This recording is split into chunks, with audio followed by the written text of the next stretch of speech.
ബ്രിട്ടീഷുകാരുടെ ഷൂവിന്റെ അടിയിൽ ഞെരിഞ്ഞമരുന്ന കാലത്ത് ആ ഷൂവിന് മുകളിൽ നക്കുന്ന പരിപാടിയായിരുന്നു RSSകാർ ചെയ്തിരുന്നത് എന്ന് തെളിയിക്കാൻ ഇതിലും മറ്റെന്ത് ഉദാഹരണം വേണ്ടത്?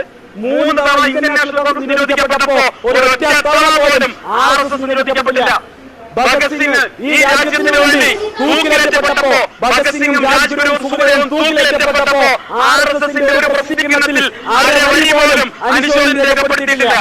സുഭാഷ് ചന്ദ്രബോസിന്റെ നേതൃത്വത്തിൽ INA രൂപീകരിച്ചുകൊണ്ട് ഇന്ത്യയിലെ ചെറുപ്പക്കാർ യുവാക്കൾ ബ്രിട്ടീഷ് സാമ്രാജ്യത്വത്തിനെതിരായിട്ടുള്ള രക്തരൂക്ഷിതമായ പോരാട്ടവുമായി രംഗത്തിറങ്ങിയപ്പോ ആ യുവാക്കളെ പിന്തിരിപ്പിക്കാൻ മുന്നിൽ നിന്നത് RSS ആയിരുന്നു. നിങ്ങളാരും സ്വാതന്ത്ര്യ സമരത്തിൽ പങ്കെടുക്കരുത് എന്നാണ് ഹെഡ്ഗേവാർ പറഞ്ഞത്. ഹെഡ്ഗേവാറിന്റെ അടുത്ത് സ്വാതന്ത്ര്യ സമരത്തിൽ പങ്കെടുക്കാൻ വേണ്ടി അനുമതി ചോദിച്ചുകൊണ്ടുവന്ന സ്വയം സേവകരോട് പറഞ്ഞു, നിങ്ങൾക്ക് കയ്യിൽ പണമുണ്ടെങ്കിൽ, നിങ്ങളുടെ വീട് നോക്കാൻ നിങ്ങൾ കാണുന്നുണ്ടെങ്കിൽ നിങ്ങൾ സ്വാതന്ത്ര്യ സമരത്തിൽ പോവുകയല്ല വേണ്ടത്,